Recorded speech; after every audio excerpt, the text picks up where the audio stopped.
Bismillahirrahmanirrahim. Alhamdulillahi rabbil alamin wa bihi nasta'in ala umurid dunya waddin. Wassalatu wassalamu ala sayyidil anbiya'i wal mursalin habibina wa habibi ilahil alamin abil qasimil mustafa Muhammad. Allahumma salli ala Muhammad wa ali Allahumma salli ala Muhammad Allahumma salli ala Muhammad wa ali Muhammad wa ajil farajahum wa ala alihi wa ashabihi al-mayamin rabbi shrah li sadri wa yassir li amri wa hlul 'uqdatam min lisani yafqahu qawli amma ba'd. Malam ini kita lanjutkan tentang tafsir surah Yasin. Kita sampai pada ayat 64, yaitu sekarang kita masuki ayat 65. Dalam surah Yasin ini ayat 66-65 Allah subhanahu wa ta'ala berfirman, al-yawma nahtimu ala afwahihim wa tukallimuna aydihim wa tashhadu arjuluhum bima kanu yaksibun. Hari ini, kata Allah subhanahu wa ta'ala dalam surat Yasin itu, hari ini kami tutup mulut-mulut mereka dan tangan-tangan mereka akan berbicara kepada kami, kaki-kaki mereka memberikan kesaksian atas apa yang mereka perbuat. Ayat ini berkaitan dengan orang-orang kafir. Sebelumnya Allah subhanahu wa ta'ala memerintahkan kita semua untuk tidak menjadikan setan itu sebagai sesembahannya, tetapi kita diperintahkan untuk menjadikan setan itu sebagai musuh kita. Kemudian mereka Allah subhanahu wa ta'ala juga telah memberikan jalan yang lurus. Fa'buduni inna hadha siratum mustaqim, bahwa menyembah kepada Allah subhanahu wa ta'ala, taat kepada Allah subhanahu wa ta'ala adalah jalan yang lurus. Akan tetapi orang-orang kafir itu tetap saja menjadikan setan itu sebagai sahabatnya, sebagai Tuhannya. Dia menyembah hawa nafsunya. Nah, oleh karena itu kata Allah subhanahu wa ta'ala dalam ayat berikutnya, hadhihi jahannamul lati kuntum tu'adun. Inilah neraka jahanam yang telah dijanjikan untuk kalian semua. Kemudian Allah memerintahkan mereka untuk memasuki neraka, islauhal yauma bima kuntum takfurun. Kemudian lanjutan ayat, al-yawma nahtimu ala afwaihim wa tukallimuna aydihim, dan seterusnya. Di akhirat nanti itu terdapat sebuah mahkamah, pengadilan yang sangat luar biasa, pengadilan yang sangat aneh, yang tidak bisa kita bayangkan terjadi di muka bumi ini. Dalam kehidupan dunia, ketika orang diajukan di dalam mahkamah atau pengadilan, maka yang diminta adalah kesaksian. 2 orang saksi atau pengakuan seseorang itu sendiri. Tapi di akhirat nanti lebih aneh karena tidak dimintai kesaksian bagi orang-orang tertentu. Allah subhanahu wa ta'ala dalam ayat ini ketika Allah ingin menyiksa orang-orang kafir ke dalam nerakanya, maka yang memberikan kesaksian apakah mereka berbuat salah ataukah tidak, bukan orang lain yang memberikan kesaksian, bukan mulutnya yang memberikan kesaksian. Karena orang kafir itu di dunia kafir, di akhirat tetap kafir. Nah, oleh karena itu ketika mau dimasukkan oleh Allah subhanahu wa ta'ala ke dalam neraka jahanam, mereka berusaha mengingkari apa yang pernah mereka perbuat di dunia itu. Mereka beranggapan bahwa bisa mengelak dari hakikat yang mereka lakukan itu. Berusaha untuk menutupi Maka kemudian Allah Subhanahu wa ta'ala menutup lisan mereka, dan yang memberikan kesaksian adalah seluruh anggota tubuh manusia. Dalam ayat ini Allah Subhanahu wa ta'ala mengatakan mulut mereka, tangan mereka berbicara, kaki mereka memberikan kesaksian. Tetapi di dalam ayat-ayat yang lainnya, bahkan kulit manusia, lulang kulit itu pun memberikan kesaksian. Bukan hanya kulit, hati dan semua yang ada di dalam diri kita, semuanya akan memberikan kesaksian di hadapan Allah Subhanahu wa ta'ala. Jadi bukan lisannya, tetapi yang memberikan kesaksian adalah seluruh anggota tubuhnya akan memberikan kesaksian terhadap apa yang kita perbuat.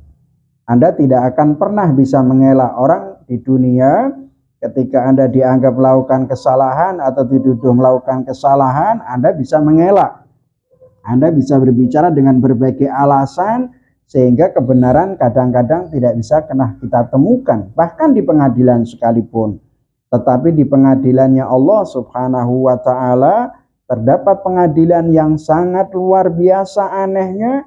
Dan yang memberikan kesaksian bukan orang lain tetapi diri kita sendiri, anggota tubuh kita sendiri. Semua yang kita lakukan, anggota tubuh ini juga memberikan kesaksian. Bahkan dalam riwayat yang lainnya, bukan hanya tubuh, tempat yang pernah kita jadikan sebagai tempat bermaksiat pun memberikan kesaksian. Dan apapun yang kita pernah ucapkan itu dalam ilmu tertentu orang-orang mengatakan tidak akan pernah hilang. Jadi suara-suara yang pernah kita omongkan, pembicaraan yang pernah kita omongkan, mereka berterbangan di ruang angkasa ini dan itu besok akan memberikan kesaksian. Jadi waktu dan tempat akan memberikan kesaksian. Nah, dalam ayat ini Allah berbicara tentang mulut ditutup oleh Allah Subhanahu wa ta'ala. Tetapi mulut itu apakah hanya khusus untuk orang-orang kafir saja? Bagaimana dengan orang yang beriman? Apakah mulut mereka juga ditutup oleh Allah Subhanahu wa ta'ala? Al-Imamul Baqir alaihi salatu wassalam menjelaskan bahwa ternyata yang ditutup mulutnya itu hanyalah orang-orang kafir. Tetapi orang mukmin, pertanyaannya, kita termasuk orang-orang kafir ataukah mukmin yang sesungguhnya? Permasalahan adalah itu. Kata Al-Imamul Baqir alaihi salatu wassalam, laisat tashhad al-jawarihu ala mu'min, wa innama tashhadu ala man haqqat alaihi kalimatul adab.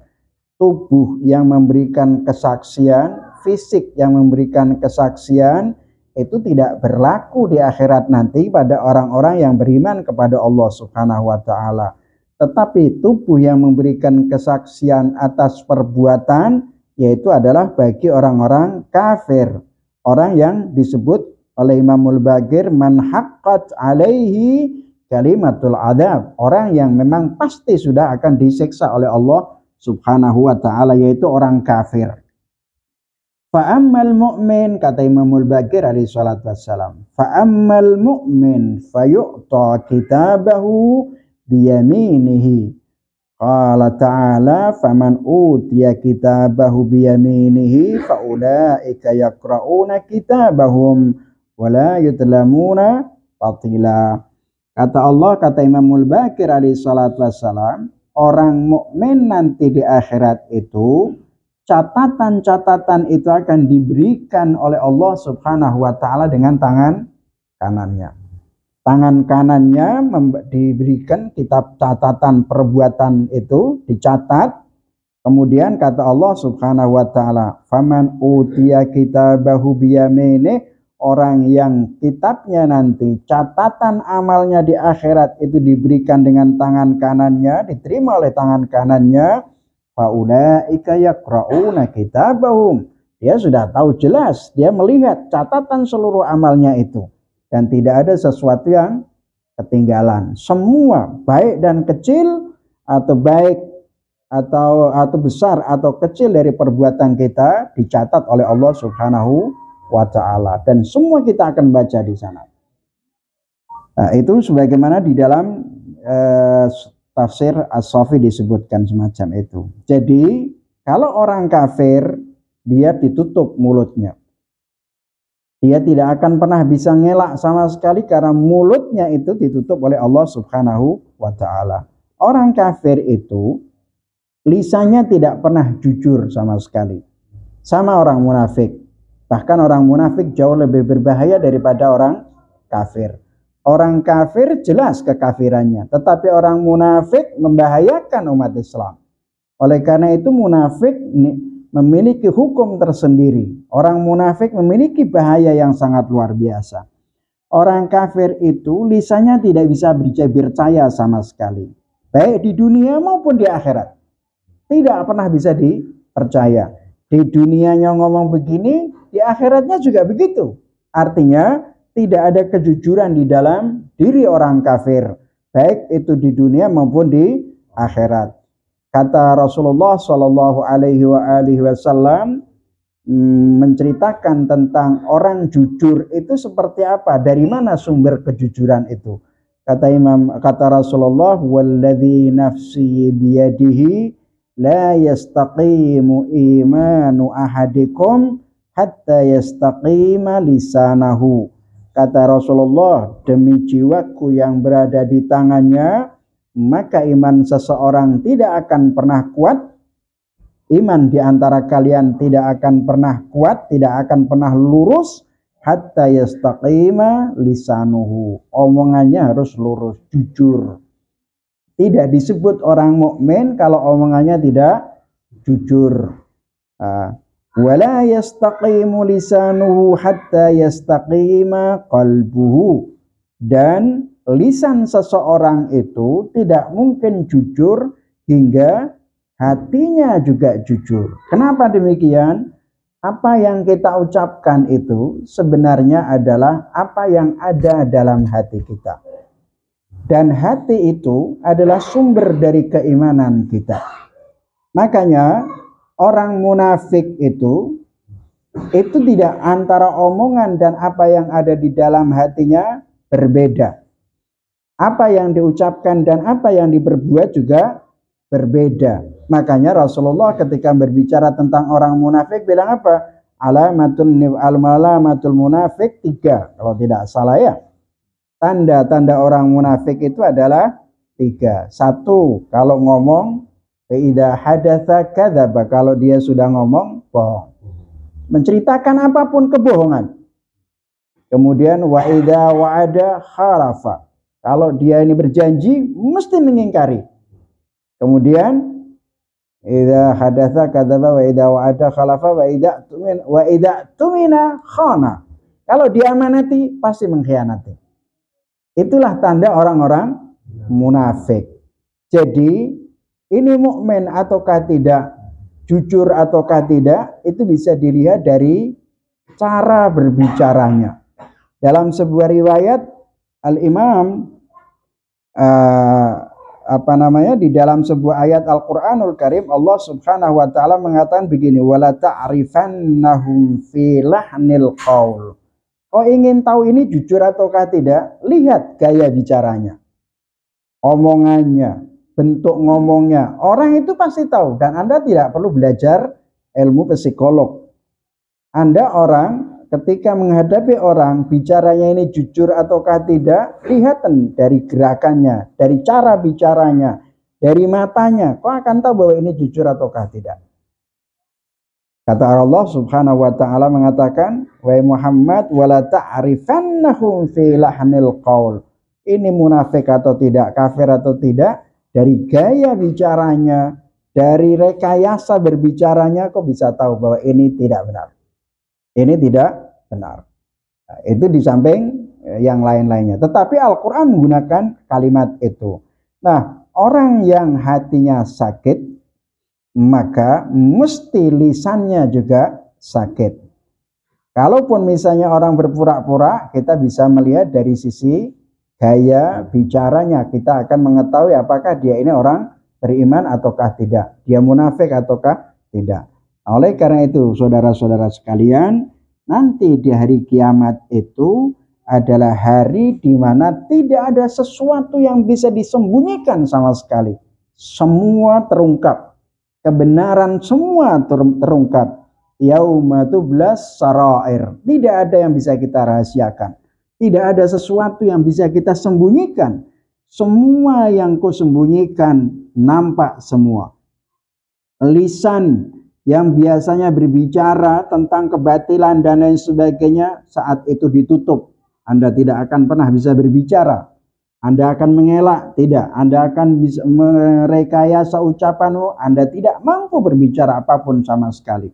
Karena Allah Subhanahu wa ta'ala menutup lisan mereka, kemudian seluruh anggota tubuhnya lah yang berbicara. Tujuannya apa? Tujuannya adalah untuk menampakkan keadilan yang sesungguhnya.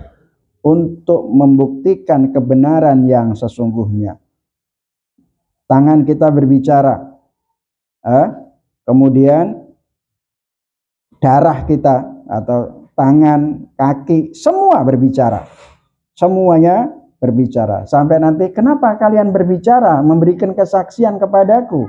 Kata Al-Quranul Karim, tubuh yang nantinya memberikan kesaksian di hadapan Allah itu, mulutnya kemudian protes. Kitanya protes pada tubuh ini. Kenapa kalian memberikan kesaksian? Biasanya itu juragan sama karyawan. Anggaplah tubuh kita ini adalah milik kita. Dan kita adalah tuannya. Biasanya budak itu akan membela tuannya. Tetapi di akhirat nanti seluruh anggota tubuhmu tidak akan pernah membela kamu sama sekali. Seluruh tubuhmu, seluruh anggota tubuhmu, kakimu, kulitmu, matamu, rambutmu, semua tidak akan pernah memberikan pembelaan kepadamu. Makanya, kenapa kalian berbicara? Tubuhmu mengatakan apa? Dia menjawab, antaqanallahu alladzi antaqa kulla syai'.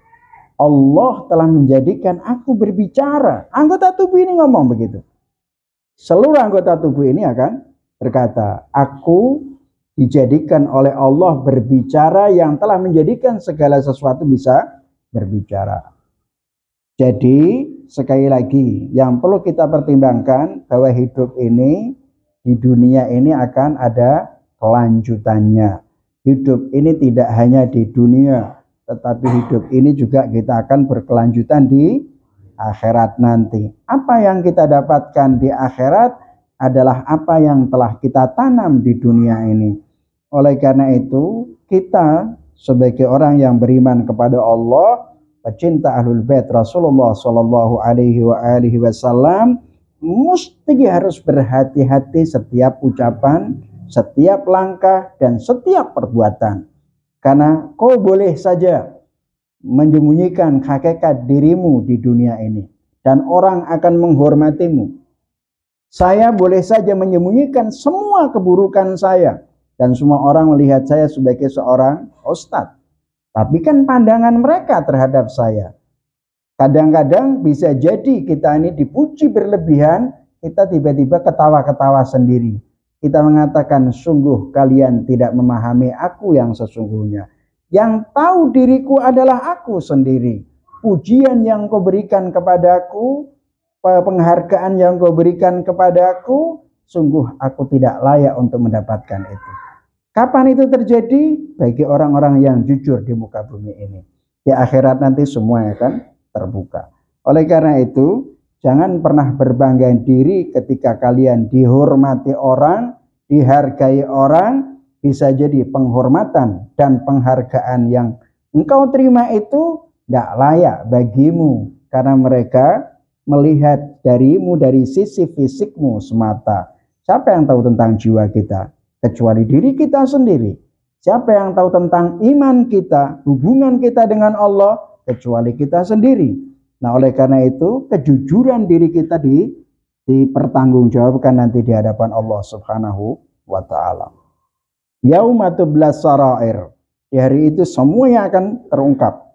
Tidak ada yang tersembunyi, dan semua yang dapat kau sembunyikan di dunia akan diangkat oleh Allah Subhanahu wa ta'ala. Seluruh tubuh berbicara sebagai bentuk bentuk keadilan. Nah, itu semua, mata, hati, semua berbicara.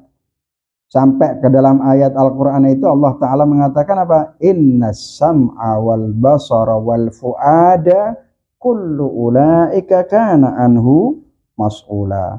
Kata Allah, as-sama, telinga, wal basar, mata, hati, kullu ulaika kana anhu mas'ula. Besok memberikan kesaksian, karena itu dimintai pertanggungjawaban oleh Allah Subhanahu wa Ta'ala. Jadi tidak ada tubuh kita yang tidak memberikan kesaksian atas diri kita. Kulit ini loh memberikan kesaksian pada kita semua. Nah, saudara sekalian, dalam Al-Quran juga Allah Subhanahu wa Ta'ala berfirman, "Faman ya'mal mithqala dzarratin khairan yarah, faman ya'mal mithqala dzarratin syarran yarah." Jadi apa yang kalian lakukan, yang kalian perbuat dari kebaikan, meskipun itu kecil, kalian akan bisa menyaksikan. Perbuatan buruk apapun, sekecil apapun, itu juga kalian akan menyaksikannya.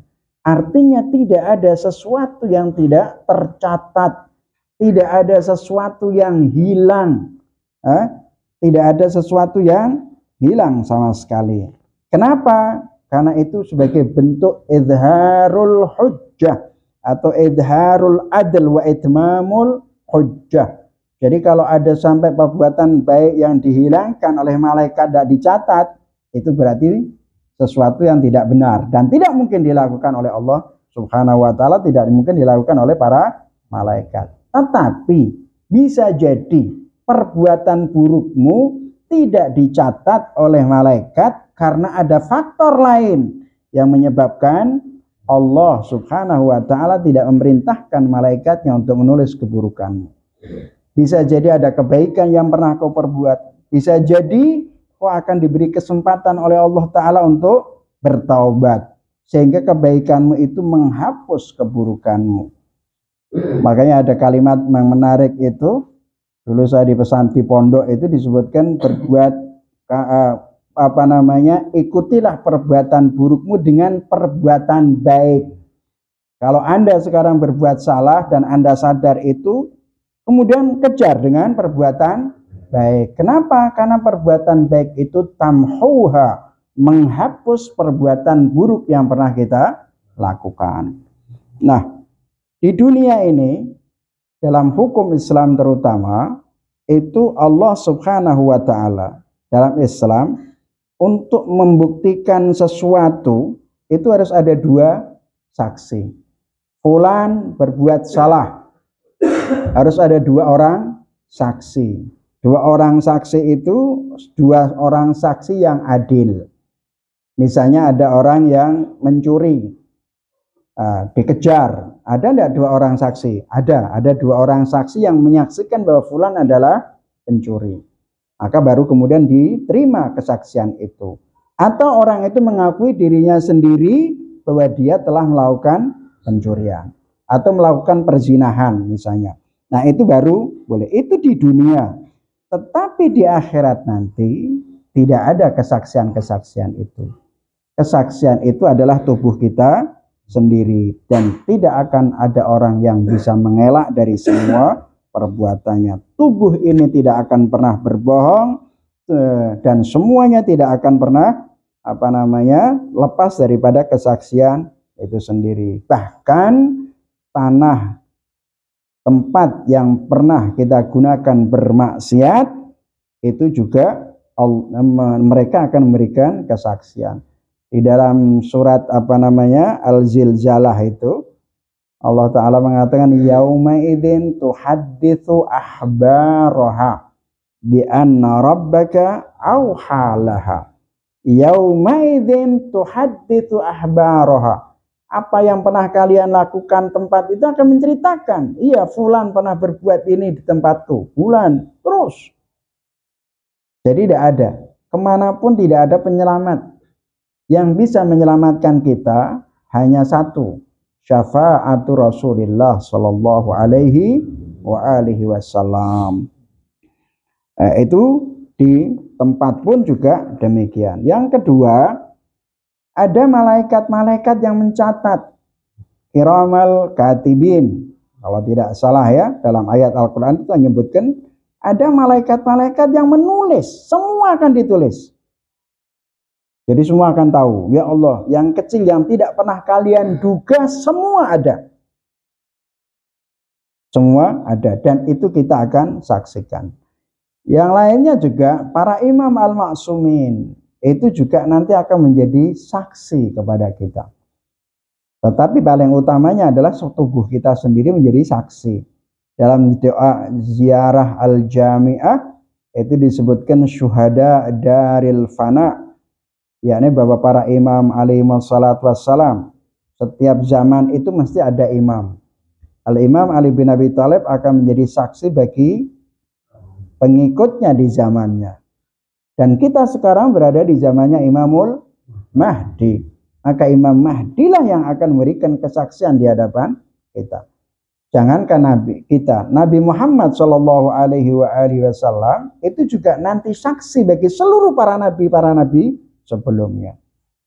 Mubasyiran wa nadhir, syahidan mubasyiran wa nadhir, wa sirajan munir, dan seterusnya. Ala kulli hal, saya lupa ayatnya, tetapi ayat itu menggambarkan bahwa Rasulullah menjadi saksi bagi para nabi. Nah, oleh karena itu saudara sekalian, kita mumpung diberi kesempatan oleh Allah Subhanahu wa taala. Usia kita ini semakin hari semakin bertambah ya. Dan kita pasti tidak pernah ada orang yang mengatakan semakin tua, semakin kuat, semakin sehat, semakin enggak. Tetapi kita semua sadar bahwa semakin tua kita, semakin usia bertambah, semakin kita mendekati pada kematian. Dan kematian itu pasti terjadi bagi kita semua. Nah, oleh karena itu, mumpung kita masih diberi kesempatan oleh Allah, diberi kesempatan hidup, dan diperingatkan oleh Allah Ta'ala, minimal kita mencoba untuk memperbaiki diri kita. Mulai sekarang ini, semampu kita untuk menjadi yang lebih baik dan lebih baik dan lebih baik. Seiring dengan usia kita yang semakin udur, maka kita juga harus memperbaiki diri kita sampai pada tingkat di mana ketika Allah Subhanahu wa taala menentukan kita dipanggil dengan usia yang sudah tua, karena kita pasti akan mati, maka kebaikan itulah yang akan menghapus apa yang pernah kita lakukan sebelum kematian itu. Semampu kita. Minimal kita perbanyak istighfar kepada Allah Subhanahu wa taala, memohon maaf, menghindari hal-hal yang sulit. Kadang-kadang kita ini terpancing emosi yang tadinya kita tidak ingin menanggapi sesuatu, tetapi kemudian terpancing emosi hingga muncul sikap kesombongan muncul dalam diri kita sendiri. Baik itu ucapan kita atau apapun, tanpa kita sadari. Sadar setelah kita keluar dari tempat majelis itu misalnya, atau setelah kita berpisah dengan mereka, baru kemudian sadar, andai aku tadi tidak ngomong begini, andai aku tadi tidak menjawab begini, nah itu akan menjadi beban. Kesalahan yang kita lakukan itu akan menjadi beban sepanjang hidup kita. Itulah mungkin singkat yang bisa saya sampaikan. Wallahu a'lam bishawab. Walhamdulillahirabbil alamin. Wassallallahu ala Muhammadin wa alihi tahirin. Allahumma shalli ala Muhammad wa alihi. Allahumma shalli ala Muhammad.